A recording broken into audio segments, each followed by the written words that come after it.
Hello, welcome back to the woods.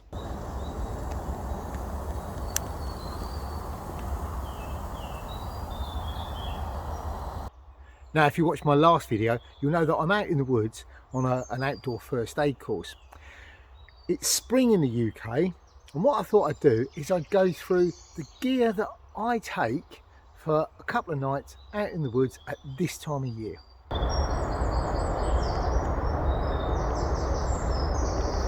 Now, as I said, it's spring here in the UK, so we need to be quite careful about what we pack when we're out. The main reason being is, well, you can get all weathers in one day. It can be beautiful blue sunshine during the daytime and you can be wearing a t-shirt.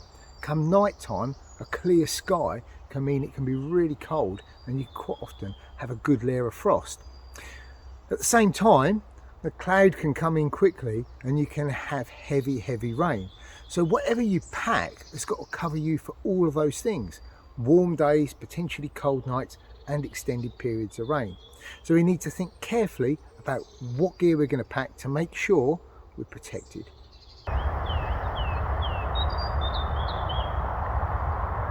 So the first thing we need to think about is what you're actually going to put your gear in. Now I see a lot of people try to squeeze all their stuff in a small day sack, which is great. Nice small volume, but it's still probably going to weigh the same and it takes quite a while to pack that way. I tend to go for a bigger rucksack, which is easier to pack. I'm just a little bit more disciplined about what I put in. The temptation with a big rucksack is to overpack. You've got all this space, why not fill it? But you can't do that, otherwise you're going to be weighed down with everything but the kitchen sink. For this trip, I've gone for an old 55 litre Burgas Rucksack. It's one that you've seen a couple of times. It's got good sized side pockets, a good lid pocket, and I've added a mesh dump pocket on the front for my basher kit. Turning it round, it's got a simple padded back system, reasonable shoulder straps, and a hip belt to help spread some of that weight as I'm carrying it.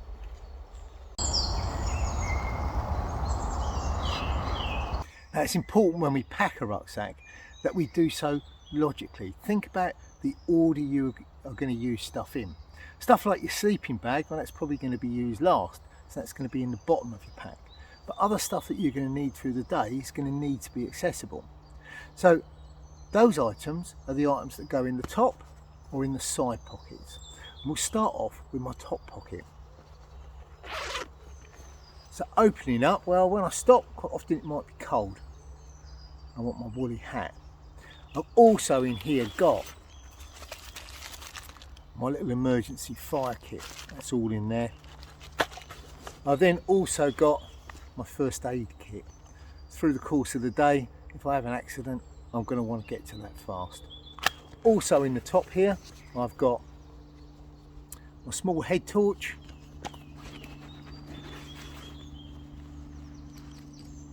a set of gloves, and one of my little kit markers.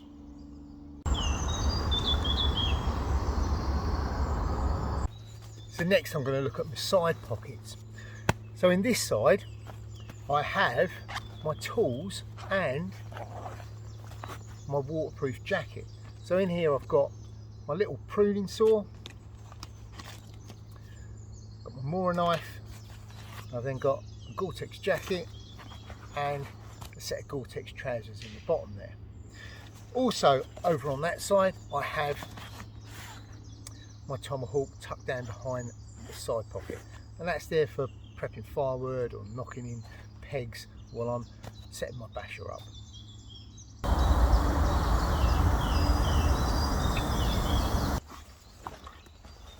Turning the pack round over on the other side, well, again, something that I'm going to need through the course of my day, because I need to stay hydrated, is going to be my water. So I have my water bottle, my brew kit, my little lightweight meth stove,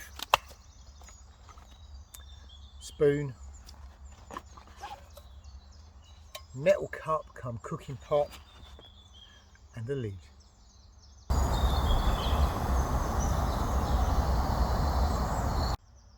Now when I get to where I'm going to want to get my shelter up straight away. And I'm going to want to get to it in such a way that if it is raining, I'm not going to get the rest of my gear wet. So, hence the mesh dump pocket on the front. In here is all my basher kit, my tarp, good to go. So I have my pouch with my jungle toggles, and there's 10 jungle toggle sets in there. I've also got one DD Superlight 3x3 tarp, which at this time of year, as I said, you can have extended rain periods. So what you need is a big area that you can get into and live under if needs be, and the 3x3 tarp is the ideal size for that. In the bottom, I've also got my pegs.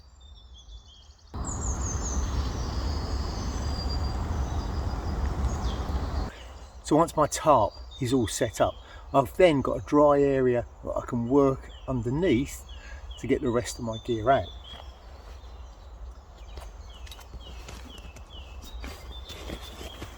Again, everything is packed logically in the order that I might need it.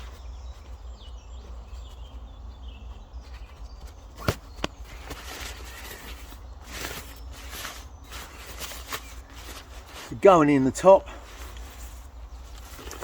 wash kit and a towel. I've then got some spare food, extra cooking pot and some stuff for purifying water. Spare jacket or my warm layer, and what I tend to do at this time of year is I alternate between my windproof smock and my wall top. Early in the morning like this, I tend to have the wall top on. As the day warms up, I'll probably just go down to a t-shirt and this.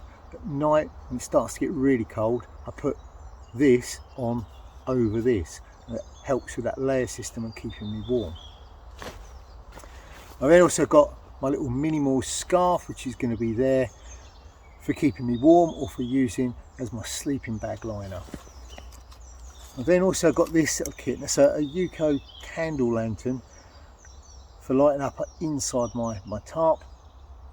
Some spare citronella candles in there, and a length of micro cord that I can use as a line running over the top of my hammock underneath my tarp to suspend gear from.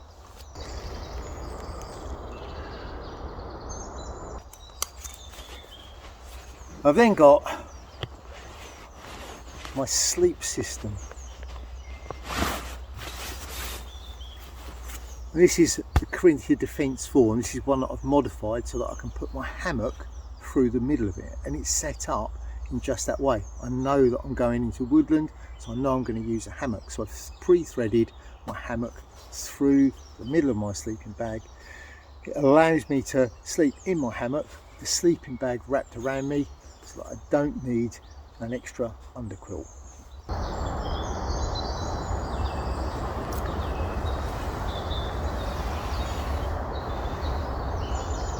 And then down towards the bottom, well, I've got a little spare set of camp shoes. These are these little neoprene beach shoes, as cheap as chips, lightweight, fold down really small. Good bit of kit. And then last but not least, I've got my dry bag with my complete change of clothing. This I tend to only use for sleeping in. When I get up the next morning, all of that kit comes off, gets packed back away into here, and my wet dirty kit from the day before gets back on. So we operate a wet and dry routine.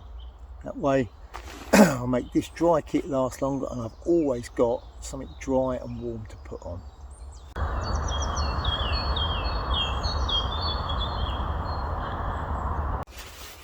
And then, because no rucksack is completely waterproof, I've got a little issue immersion bag which I can drop inside my rucksack, pack everything in, and it keeps everything inside nice and dry.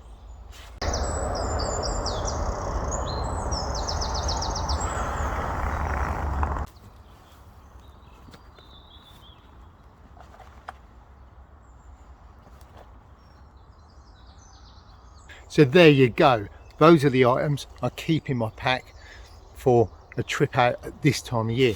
Some people say it's a little bit heavy. Some people say there's bits I've missed out. The only bits I haven't included in there is my little food bag. I've also got in with my spare cooking pot and water purification pot is my water bag in there. But this little loadout covers me for pretty much all eventualities. Doesn't matter if it's chucking it down with rain, I've got stuff in there to deal with it. Doesn't matter if it gets really cold, I've got the stuff in there to deal with it. So this little loadout works for me. Hopefully it might work for you.